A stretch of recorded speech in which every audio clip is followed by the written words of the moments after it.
ఐటీలో ఎంట్రీ కావాలా? Training software engineer గా అజా కోడింగ్ ట్యూటర్ లో 2 వీక్స్ ట్రయల్ పీరియడ్ లో వెంటనే చేరండి. ముఖ్యమంత్రి గారి నియోజకవర్గంలో ఏం జరుగుతా ఉన్నదంటే ఒక్క మాట మీరందరూ దయచేసి జాగ్రత్తగా వినాలా.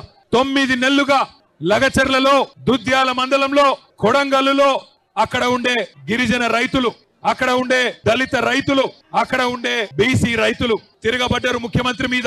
3,000 ఎకరాల భూములు, మరి పేద చిన్న సన్నకారు రైతుల భూములు ఫార్మా విలేజ్ కోసం అని చెప్పి తీసుకుంటానని చెప్పి ముఖ్యమంత్రి ఈ ప్రభుత్వం మరి కాగితాల మీద కాగితాలు కదుపుతుంటే అక్కడ ఉండే మా లంబాడ అన్నదమ్ములు, మా బంజారా ఆడబిడ్డలు తిరుగుబాటు చేసిండ్రు.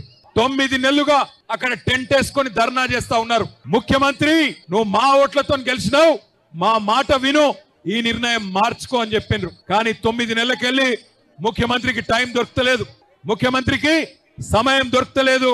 సొంత నియోజకవర్గంలో ఓటేసి గెలిపించిన అక్కడి ఆడబిడ్డలు, గిరిజన ఆడబిడ్డలను గాని, అక్కడ ఉన్న దళిత అన్నదమ్ములను గాని కలుసుకునే టైం ముఖ్యమంత్రికి లేదు.